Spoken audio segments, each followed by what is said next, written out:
Today I'm going to tell you about a necromancer. Not just any necromancer, but the necromancer. The one who was the first to make a pact with death.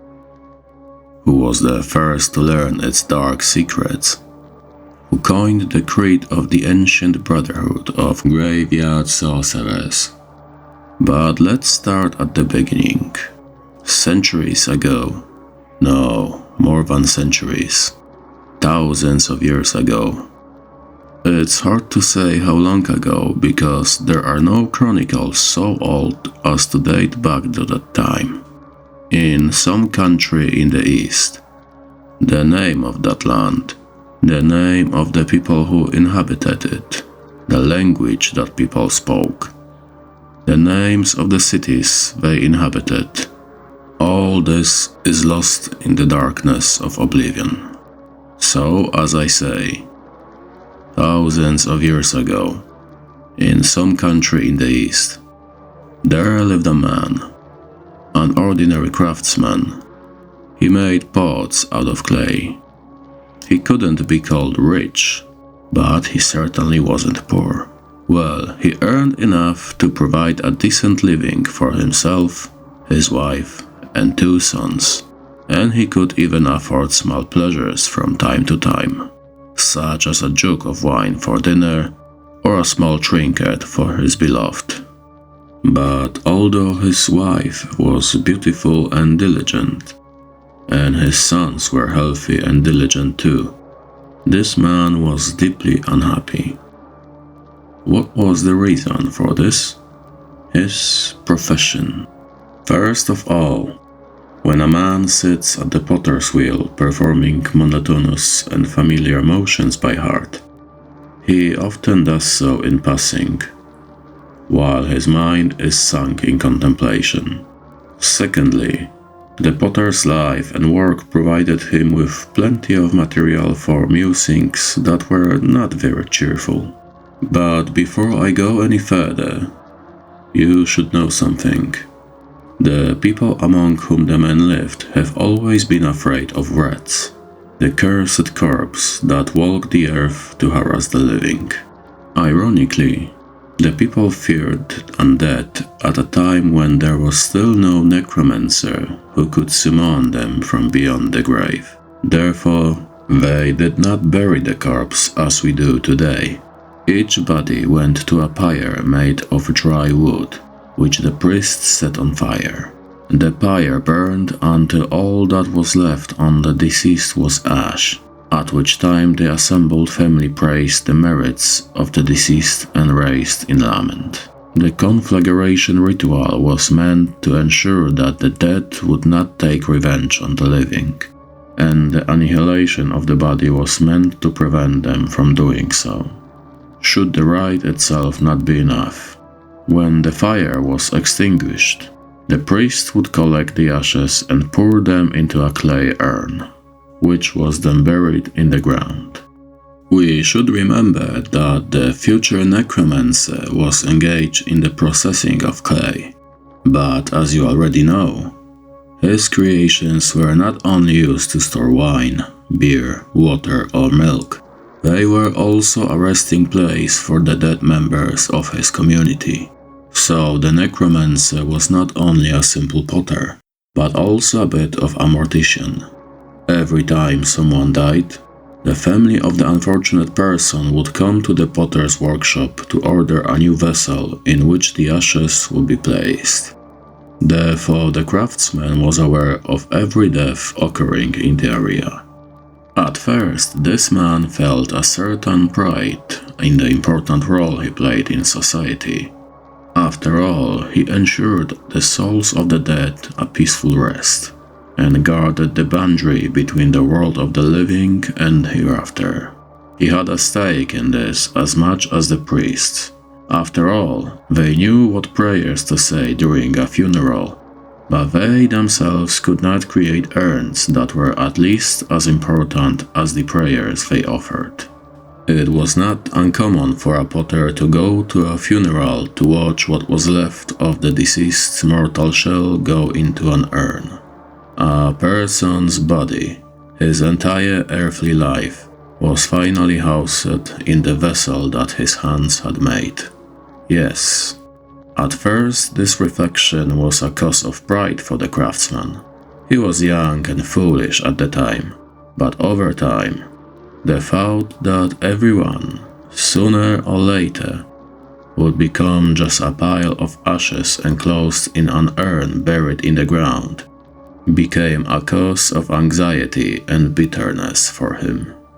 Everyone was dying, everyone. There was no turning back. This thought did not leave the future necromancer day and night, as he cursed his wife, hair and skin. He couldn't relish it.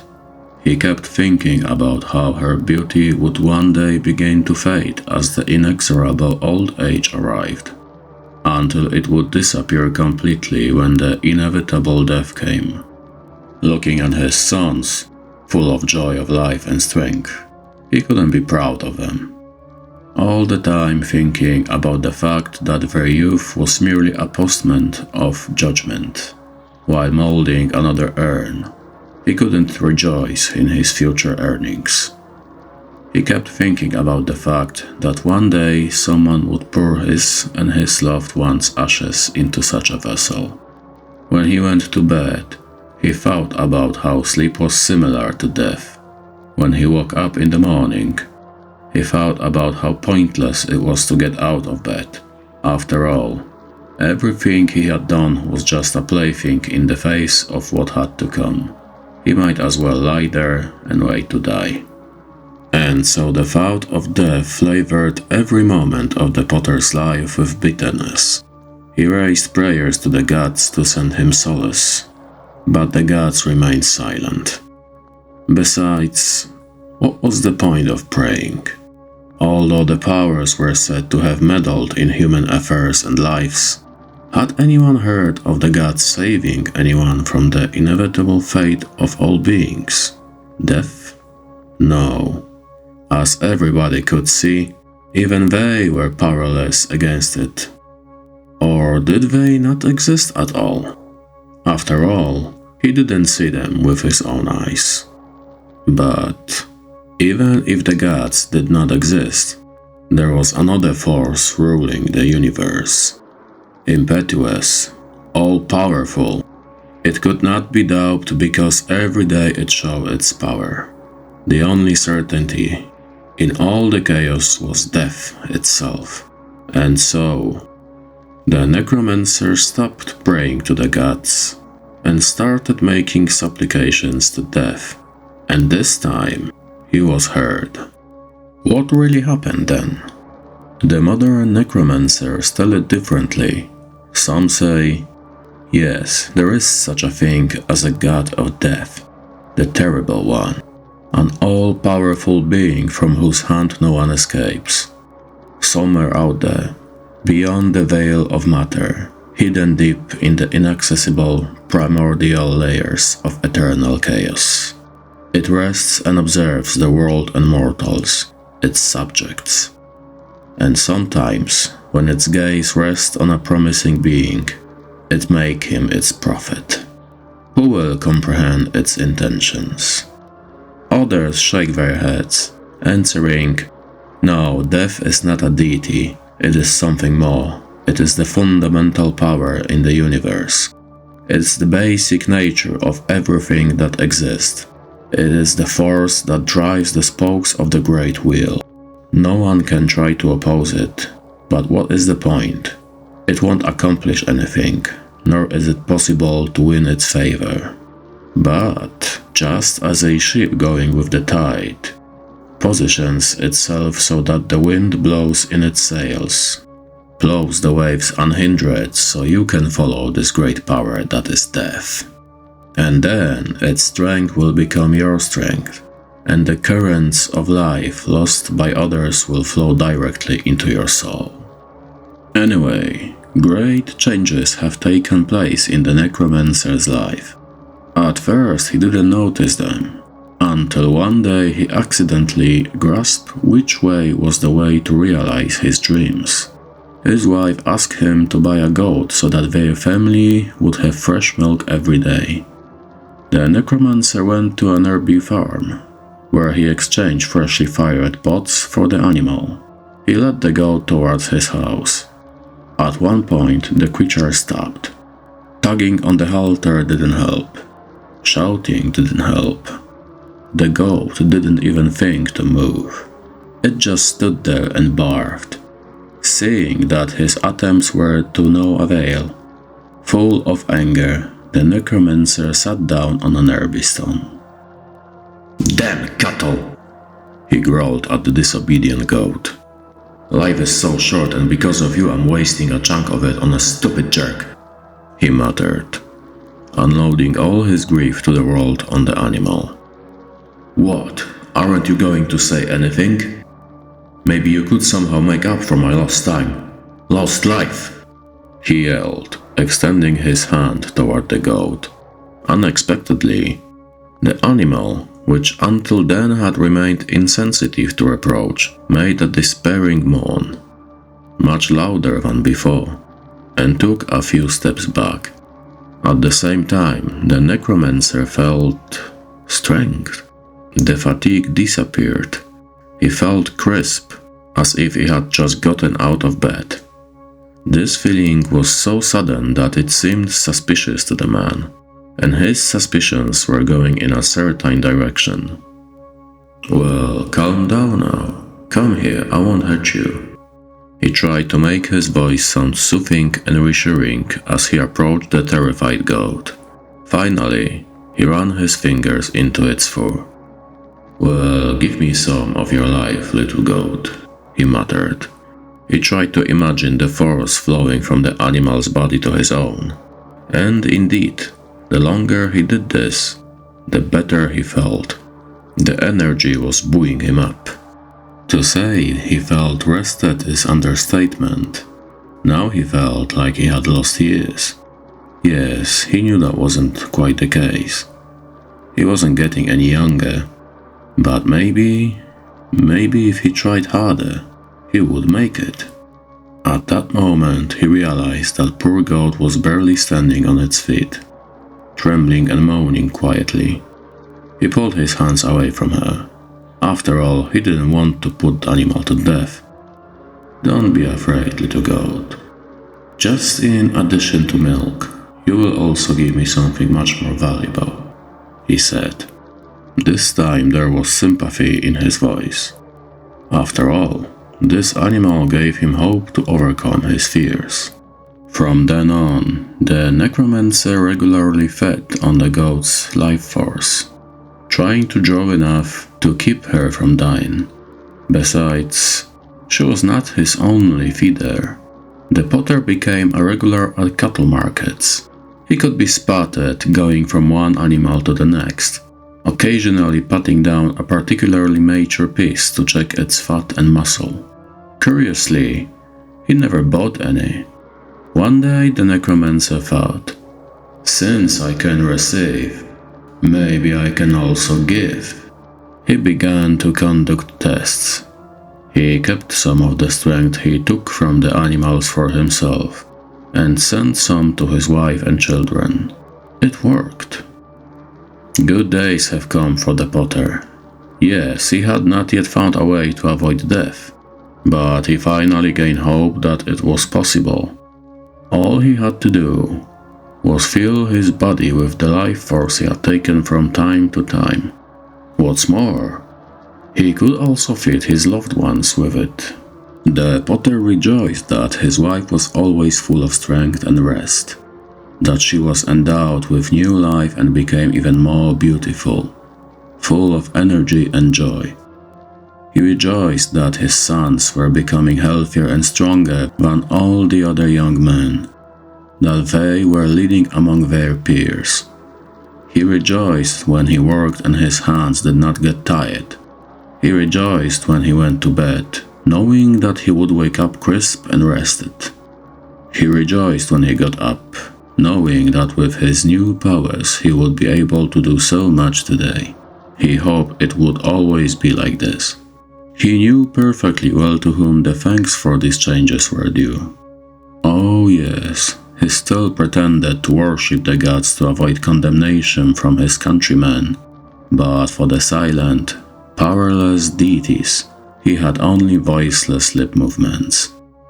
While during each prayer, deep in his heart, he sang grateful hymns in honor of Death, who deigned to move her punishing hand away from him. The day came when his new faith was put to the test. He sat in his workshop, quietly preparing the next batch of pots to be fired. He whistled while working. Why wouldn't he? Everything was going perfectly. Suddenly, he heard some shouting. He went out in front of the house to see what was going on. Imagine his horror when he saw his son being carried in his friend's arms.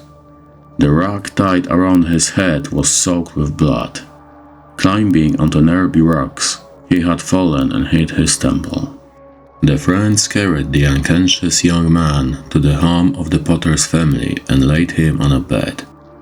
The priest came, but all he was able to do was wave his incense stick over the boy and recite a few formulas.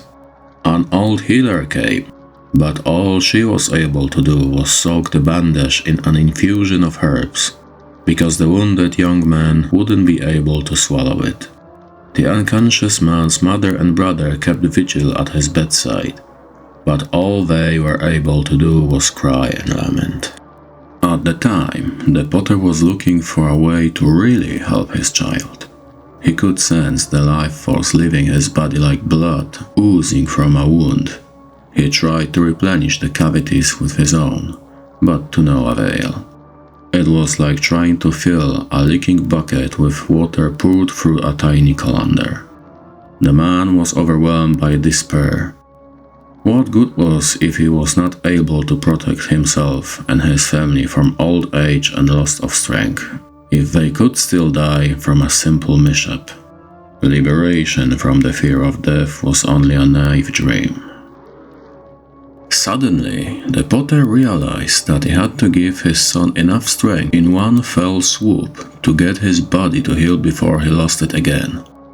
At the same time, the Necromancer felt that he was unable to do so. He had already given away too much. If he tried to give the rest to the child now, he would die himself, and he would not help the wounded. He needed more strength. With all his speed, he ran in front of the house, where a goat stood tied to a post.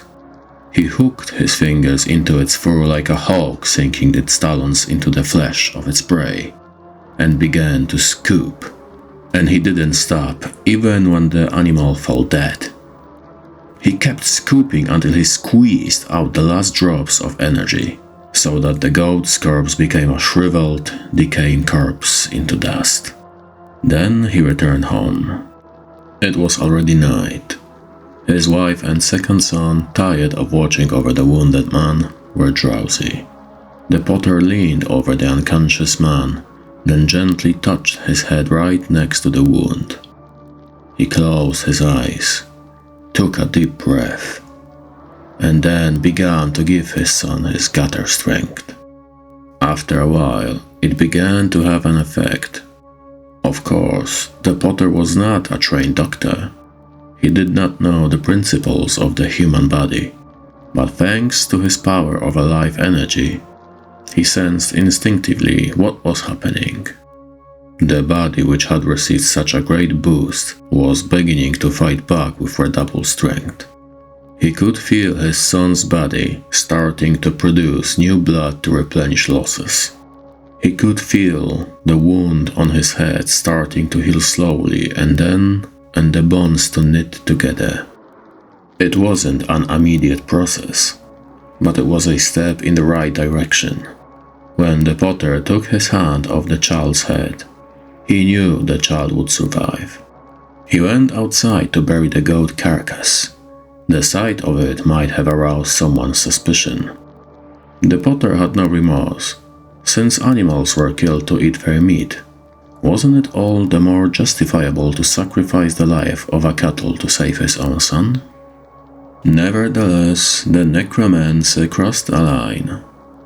For the first time, he killed with magic.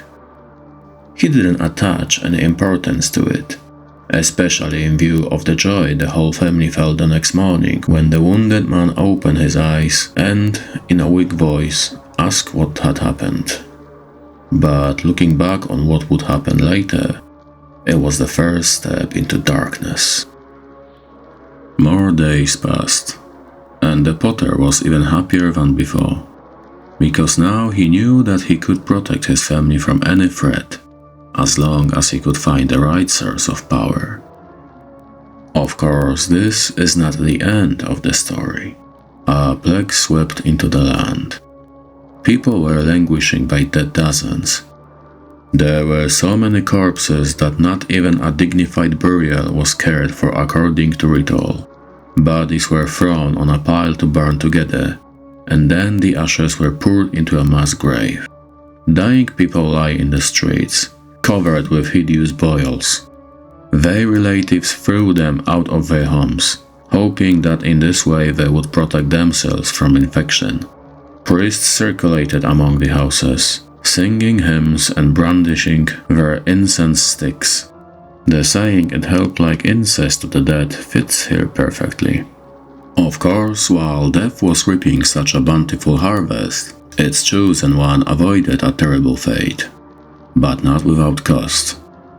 Day after day, without fail, the Potter had to pump energy into his body and the bodies of his loved ones, so that they would have the strength to fend off the disease attacks at any moment. Sucking the life out of animals was not enough. He had to get a new and better source of power. Fortunately, the streets were full of it. Potter became a true angel of mercy. He walked from one sick person lying on the cobblestones to another, leaning over each of them. To each he whispered a good word. To each he stroked his head. Each of them died quickly and painlessly. As you can probably guess, the Necromancer helped each of them to transfer to the afterworld. The Potter had no remorse. These people were dying anyway. Their life force would evaporate on its own if he didn't suck it out. He didn't let it go to waste. What does it mean to shorten the life of a dying person by a few hours in exchange for the opportunity to ensure a long and healthy life for his own family? In addition, he was shortening their suffering. He wasn't doing anything wrong. Nevertheless, the Necromancer crossed the line. He started killing people with magic. And while he only sacrificed the lives of those who had to die to save those who had a chance, from a later perspective, it was another step into darkness. News spread among his countrymen about a man who walks among the sick and dying, bringing them solace at the moment of death, while the plague itself did not touch him. Some began to murmur something about chosen by the gods. The Potter paid no attention to this. He had other things on his mind. Although he was drawing power to the right and left, he realized that he couldn't last long like this. He was not able to continually strengthen all the members of his family, day in and day out, to remove from each of them the threat of developing the disease.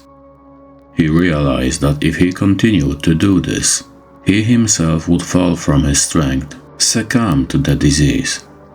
And then who would save his family? He couldn't try to save everyone. If he wanted to save anyone, he had to decide who to sacrifice. His choice was his younger son. He was weaker than his brother, and he loved him less. No, not that he didn't care about him at all. With a heavy heart, he destined him to die. But someone had to. He simply stopped giving him life force. Within a few days, the younger of his children developed the first patches of skin. Soon the son was only able to recoil in pain and mourn. The Potter's heart sliced in his chest as he watched this. but he knew it was necessary. The moment came when the necromancer's wife and his older son left the house to get something to eat. He himself was to stay with the sick man to tend to him. He sat right next to his bed, ready to give him water or serve him in some other way if necessary. Admittedly, this was not necessary. The dying man fell into a restless sleep, probably haunted by delirium because he quietly moaned. The potter sat down right next to him, looking at his son's face, covered with signs of illness. He began to feel remorse again. Perhaps he had too hastily sentenced him to death. Perhaps he would be able to keep his entire family alive after all. While he was pondering like this, suddenly his descendant opened his eyes and looked at his father. He also parted his chapped lips and whispered in a voice full of suffering and despair, "Help me, father." And his father helped him as much as he could. It was too late to change his plans, to try to cure his son. The disease had wreaked too much havoc in his body. The only thing he could do was to shorten his suffering. The necromancer began to suck the life out of his descendant. The young man was so weak that after just a moment he lost consciousness and did not regain it until his death. A few days later the plague ended. Although so many of the land's inhabitants died a horrible death, those who survived managed to rise from the calamity. People remember how the potter tended to the sick in the streets, while he himself did not succumb to illness. It's true that he didn't cure any of the poor, but still many people thought he was a man, touched by the gods. Some people were hinting that he was touched by demons rather than the gods. He offered his son to the evil spirits in exchange for his own life, they said. Suddenly it appeared that the potter was on everyone's tongues. Unfortunately, his opponents were becoming more numerous and louder, much louder than those who thought he had been favored by the gods. Well, whenever a severe calamity befalls a community, people are eager to find a scapegoat. The potter realized that he had to do something about it if he didn't want to wait for the day when the hysteria would become so strong that someone would set fire to his house at night. He chose a few provocateurs and then began to work on them. He systematically sucked the life force out of them so that they became apathetic and lethargic. They lost the will to incite the crowd against him. Except for one of them, a local butcher, full of envy. The man kept spreading rumors about the potter. The necromancer realized that he had to silence him for good. At the time, he had already learned to suck the life from a distance. One day, as the butcher was strolling at noon between the stalls set up in the marketplace, he suddenly fell to the ground. When others ran up to see what had happened, they found that the man was dead. No one was surprised. The old fat man was not enjoying the best of health, and it was a sultry and sunny day. Such things happen. When the butcher died, the potter's opponents, deprived of the provost, quieted down. The atmosphere definitely improved. The necromancer didn't think he had done anything wrong. The victim was a fool and envious. What's worse, his stupidity and envy posed a danger. The world became a better place after the death of the butcher. Nevertheless, the necromancer crossed a line. For the first time he killed a person who was not doomed to die, whom he himself had chosen as a victim. And although the potter was convinced that he had killed an individual who was unnecessary or even harmful, from a later perspective, this was his final step into darkness. From then on, he happened to kill those who stood in his way. A drunkard who harassed his wife, a stingy rich man who wasn't going to pay him for a new vase, a haughty warrior who looked at him with contempt, a man who wanted to set up a rival pottery workshop. At the same time, he increased his knowledge and power.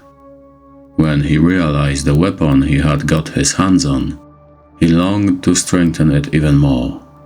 He greedily absorbed any crumbs of knowledge he was able to acquire.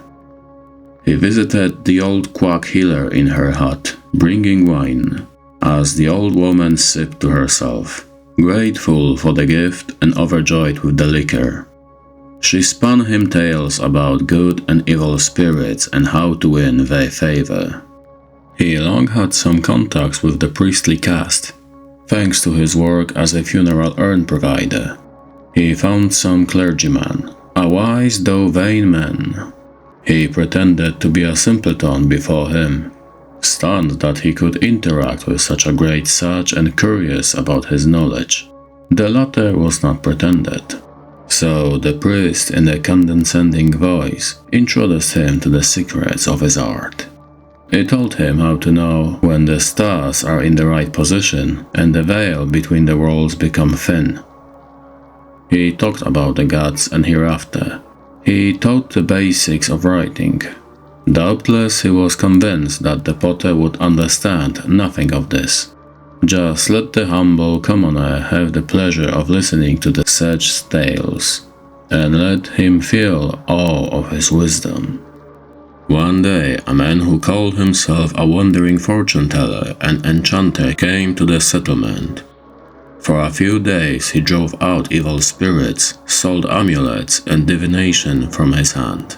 Then he moved on with his journey. The potter waited for him in a nearby ravine. He went out to meet the enchanter. He proposed to him that they seek knowledge and power together. The magician laughed at the crazy villager who stood in his way. What was the necromancer to do? He sucked the life out of the enchanter to the core. I guess the wanderer was not a real magician, otherwise he would have been able to defend himself. But even if that man turned out to be a charlatan, meeting him helped Necromancer expand his knowledge. In the corpse bag he found several scrolls about magic. Most of it was occult gibberish, full of bizarre metaphors and symbols intended to bewilder the reader. But between the lines he could read something useful. So the potter collected scraps of secret knowledge, and then he tried to put them together into some kind of whole, and put them into practice. He meditated on the secrets he had learned, drinking decoctions of the herbs indicated by the quack, reciting half-voiced the formulas handed down by the priest, gazing at the symbols scrawled on the scrolls of the enchanter. He did this for so long that he fell into a strange half-sleep, during which his sense opened up to hitherto unknown phenomena. In his ears. Not in his ears. Directly in his mind resounded the whispers of strange, inhuman voices that promised him power and might beyond all comprehension.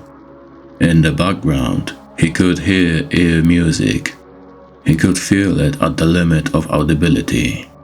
Its source seemed more distant than the farthest stars, but at the same time he felt every slightest tone with his whole being. Full of dissonances and chaos, but mesmerizing and gripping his soul. Sometimes at night, the potter would sneak out to the cemetery, where thousands of urns, many of them created by his hand, were buried underground. He would draw ancient symbols on the cemetery ground and intone a song of invocation, and then he would fall into a trance. When he began to hear the music, he would move into a dance, spinning pirouettes on the graves of the dead. And then he had the impression that out of the corner of his eye, in the midst of the darkness, He could see the indistinct shapes of beings dancing along with him. The outlines of wings, claws, ghastly mouths open in bloodthirsty smiles, so terrible that he felt that if he looked at them for too long, his heart would stop with fear. And beautiful faces with features so wonderful that he felt if he looked directly at them, his heart would burst with happiness. The man had come a long way. He was no longer the same man he once was. A simple, if somewhat bitter, and overthinking craftsman. He had become haughty and cynical. He used his powers to subjugate others. Some people still remembered what he did during the plague. Some still thought he was the chosen one of the gods.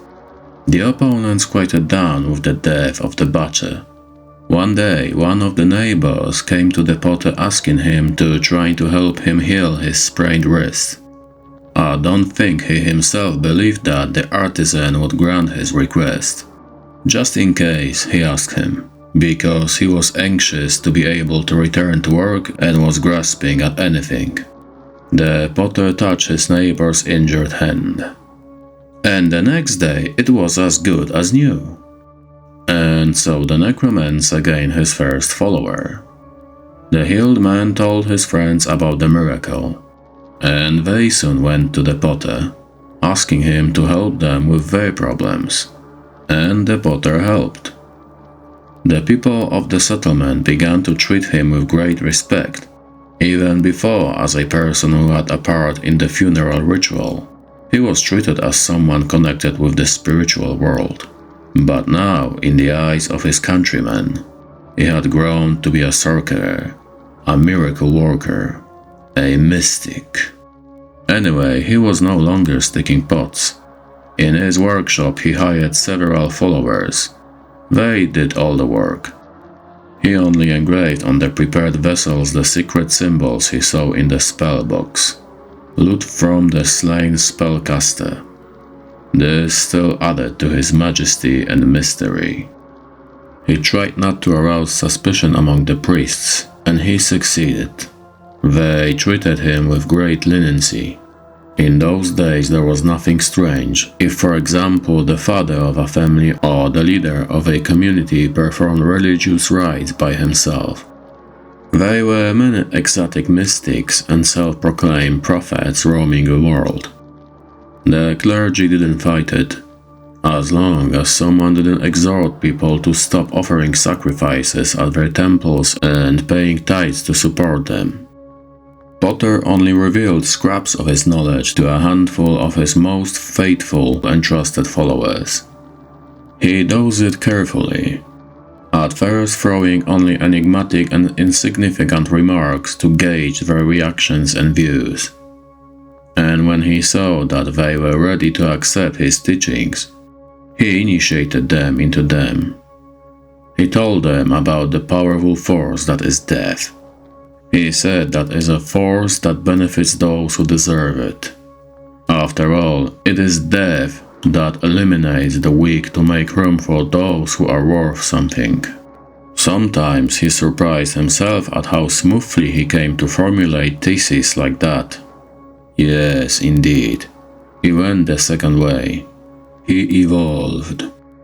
At the same time, using the craft of reading and writing, the basics of which he learned from a vain priest, and which he developed by poring over scrolls taken from a spellcaster, he began to write down his knowledge. And so were the first beginnings of a great work that countless generations of necromancers, witches, and warlocks later developed. And finally they became the book that today some call the Necronomicon, the Dead Law, the Lark of Demons. And others are afraid to talk about it at all. What's worth mentioning is that the Necromancer was careful not to involve his family in these dark affairs. His wife and son knew that the father of the family was gathering acolytes, and suspected that he was initiating them into some strange practices. But they didn't know the details. Paradoxically, while the Necromancer had no doubt that he was following the right path, he was also aware that he was touching the dark void that lies beyond the material world and interacting with the incomprehensible and dangerous beings that inhabit it. He did not want his loved ones to come into contact with these entities or even know about them. It was enough for him to get his hands dirty, and his soul. They were to remain clean. After all, he was doing all this for them. Well, mostly for them.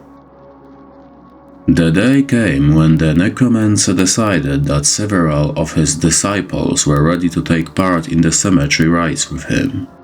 He announced to them that they were to report to the funeral field after dark. Everyone he invited showed up. With excited voices, they asked their master what he had also planned for tonight. He answered them that they would see for themselves. He sat down in a crouch and then began to meditate. The students stood around him, not understanding what he was doing. The Necromancer was already beginning to hear unearthly music. With a mechanical movement, he pulled out a simple pipe from behind his gown and began to play. He was not a gifted musician, and the sounds he produced from the instrument were only a pale reflection of those that resounded in his mind. But it was enough to put the assembled people into a trance. After a while, the students circled around their teacher in a somewhat awkward but ecstatic dance. What's more, the Necromancer sensed that his friends from the other side were joining them. And he even saw the first signs of their presence. Perhaps his acolytes were unable to notice the strange shapes drawing in the gloom right next to them. Or perhaps they were so memorized in the dance that they didn't mind. It turned out that a ritual performed in a group works even more magnificently than performed alone. Perhaps the Necromancer drew strength from the bond with his acolytes. Or perhaps the spirits rewarded him graciously for gaining new followers. In any case, the mage felt wonderful. A sense of power filled him, and his senses expanded to incredible limits. He could hear every breath, every heartbeat of the students whirling around him, and not just theirs. In some way incomprehensible to himself, he perceived every living thing in the vicinity. He was aware of the field mouse trembling with fear in its burrow, sensing with animal instinct that something was happening right next to its lair that should not be happening. He noticed how the moths and mosquitoes crisscrossing the air around him lost their flight paths, stunned by the intensity of the power. In addition, he perceived clearly the life force of each of these creatures, luminous aura surrounding and permeating the bodies of his pupils. Smaller dots symbolizing minor creatures. He felt he could draw from these sources at will. At the same time, he reached for the life of all the animals and insects in the area and absorbed them, like a drunkard tilting his pint in one gulp. After a while, the only living creatures in the area were himself and his disciples. Though it was difficult, he refrained from sucking out their energy. They were too useful to be sacrificed so foolishly. Oh yes, there were still ghosts, but they probably could not be called living creatures. Necromancer's perception continued to expand and take on new aspects. Now he could enjoy the full sound of the Afterworld Symphony. Each of its tones vibrated all the members of his body. He recognized the individual sounds and saw with the eyes of his soul where they came from. Somewhere across the sea in the middle of the bush, a shaman painted with the blood of his enemies was beating his drums steadily. Somewhere out there on the plain, A trumpeter intoned the signal for the soldiers to march. The Necromancer felt that none of them would survive this battle. Somewhere out there in another world, a crazed violinist with an inspired face and madness in his eyes played with memorization, using his own veins as strings. Somewhere in hell, the damned wailed and the demons raged. The voices of one and the other were equally filled with suffering. Somewhere out there, in the void between worlds, lightning bolts of power crackled during astral storms. Perhaps the Necromancer would have completely lost his soul and mind in contemplation of the amazing phenomena that had been revealed to him, had it not been for the fact that something suddenly disturbed his trance and snapped him out of his ecstasy. He instantly narrowed his perception to the immediate area. Yes, that was right. Near the cemetery, he sensed 2 new clusters of human life force that did not belong to his followers. 2 profanes were hiding in the bushes watching the ceremony. They couldn't be allowed to tell the people of the settlement everything. The Necromancer stretched his hand toward the bushes and shouted the words of command. Surprisingly, the demons obeyed his words and rushed in the indicated direction. The bushes obstructed the view, but the shrieks coming from behind them proved that the spirits had caught up with the voices. The voice of one of them seemed familiar to the Necromancer. Very familiar. He felt his heart go up to his throat. He immediately ordered the demons to leave the 2 profane men alone.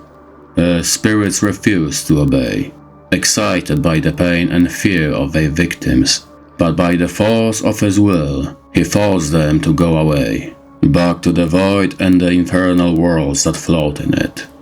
One of the peepers certainly survived. Out of the corner of his eye, the Necromancer noticed a figure fleeing toward the settlement, but he didn't care. Just like the fact that his followers, stunned by the sudden snapping out of trance and terrified by the sudden awareness of what they were participating in, scattered around the area. The mage paid no heed to this. All that mattered was to find the dying man in the bushes as quickly as possible. When the Necromancer reached him, his worst guesses came true. The son of the former potter lay in a pool of his own blood. Probably he and one of his friends had slipped away to suspect what his father was also doing nights after nights. The companion slipped away, but the mage's child was not so lucky. His body was marked with red welts from the claws of demons. His face had an expression of terrible pain and horror. The Necromancer wanted to immediately attempt to heal his descendant, but it was too late. The young man released his last breath, and the essence of his life began to evaporate. The mage stood by his son's body for some time. Eventually he shook off his despair. It was not so great that he himself wanted to follow in his child's footsteps. Therefore, he had to return to the settlement as soon as possible and make efforts to avoid self-judgment from his countrymen. Probably, a friend of his dead son had already managed to describe to them in detail the terrible rituals he had witnessed. When the Necromancer returned to the town, he heard some voices coming from the main square and saw the light of a torch. It seemed that the residents were already awake. Probably the whole settlement already knew about his dark arts, and now people were conferring about what to do with the mage. There was no point in trying to talk to them. It was necessary to run away. The Necromancer wrapped himself in a cloak of darkness and sneaked through the streets to his home. There he found his wife. She had woken up and was now listening worriedly to shouts from afar. He was lucky that she wasn't talking to anyone. He could give her his version of events. Of course, for her sake, he didn't want to multiply her pain. He lied to her, saying that his enemies had incited the population against him. Their son had died at the hands of the rampaging mob, and any minute now the haters would approach the house with torches. The woman began to weep and lament the fate of her last child. But the Necromancer managed to reason with her enough for her to understand that they must flee. The wife wanted to pack at least the most necessary things, but at that moment angry voices of people walking towards their home could be heard outside. They had to leave immediately. The mage shielded himself and the woman with darkness so that no one could see them as they fled the city. They ran, without looking back. The woman stood up, panting heavily. She asked for a moment's rest. She was no longer able to stand on her feet.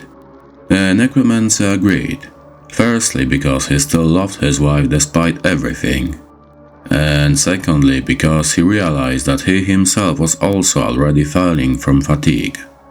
They squatted on some stone. The man began to look around. He realized that in fleeing, they had left the inhabited and reasonably fertile areas around the settlement and were now in the middle of nowhere. He did not know where exactly. What he did know was that they were in the desert, without water or food, exhausted after a night's run, and soon the sun would rise high and begin to roast, which would only make things worse. They had to find some shelter and a watering hole, but they were unable to. The Necromancer looked at his wife. She was half lying with her eyes closed, probably asleep, exhausted from the night's experiences. The mage hesitated for a moment, but decided he had no choice. He had to take some of his wife's life force so that he himself would be able to go in search of shelter and water, and then return for the woman and lead her there to regain her strength. Otherwise, they would both die. He began to draw, slowly and gently, so as not to wake his wife, and so as not to hurt her. He felt the fatigue disappear, but said to himself, "Just a little more. Just a little more. Nothing will happen, and I need to make sure I have enough strength for the search." He drew until finally his wife was left with only a sliver of strength, a tight cord that kept her alive. With the eyes of his soul, the Necromancer saw it as a heart-like pulsating wave of energy. He couldn't help himself. He wasn't able to. He also devoured this last reserve, drained his wife's strength to the bone. The pulsing stopped, both of the energy and of the true heart, and the woman slumped to the ground. When the Necromancer realized what he had done, he fell into despair. He realized that he just killed the last person he loved, and who loved him. He also realized the cruel irony of fate. Here he had surrendered himself to death in order to protect his loved ones from her, and as a result, all his loved ones had died at his own hands. But perhaps not all was lost. After all, he could not only take power away from people, he could also give it to them. It worked both ways. Therefore, since he could kill, he could also resurrect. He immediately began to give energy to his wife. To his joy, it worked. The woman opened her eyes. She even began to move. But although he could sense the donated forces in her body, he could not sense the pulsation of energy. He could not sense life. And her open eyes looked blank and mindless. He may have been able to restore his deceased wife's vital energy, but that something ephemeral we call soul or mind had gone irretrievably. His beloved was merely a mindless puppet. She was not alive. She was at best undead. The mage stood up and started walking with a quick step to get away from the filth he had turned his wife into. He heard footsteps. He turned around. The woman was following him, with a slow, clumsy step, looking dully ahead. Go away! Leave me! He yelled. The undead woman made a slow backward turn and then began to walk away from him. She stumbled on a stone, almost toppling over, but continued her march, faithfully following the orders of her husband? Master? The Creator? You are responsible for what you created, flashed through the Necromancer's mind. Come back, he said. The woman turned toward him. He walked out to meet her. When he stood in front of her, he put his hands on her shoulders. They stood like that for a while. Finally, the Necromancer burst out laughing. He reached hysterically, as if he wanted to spit out his own lungs, reaching in such a way that all the jackals went limp in their burrows in fear. His wife stood, calm, with the serenity given by death, and in her glassy eyes the man found approval for his plans. Come on, dear, let's go home, he shouted. And then Ingasto pressed a kiss on the woman's cold lips. Still laughing, he moved toward the settlement, and his undead companion faithfully followed him step by step. What was so entertaining about the former potter? Why did he become a necromancer? Because the need to make a funeral urns inspired him with unhappy thoughts, which led him to a pact with death. And why he did have to make urns? Because his countrymen believed that cremating the dead would protect them from the living dead. Well, it won't be long before the war's fears take real shape. Soon you will have company, dear. Many servants. And who knows, I may even be able to make our sons return. Admittedly, one of them has already overtaken a bit. But what is not done for love? Exclaimed the Necromancer. And then, in a sudden flash, he uttered the words that were to become the credo of all necromancers, to the ends of time, until the world desiccates and returns to the void from which it arose. Life grows out of death. Life feeds on death. Life toward death follows.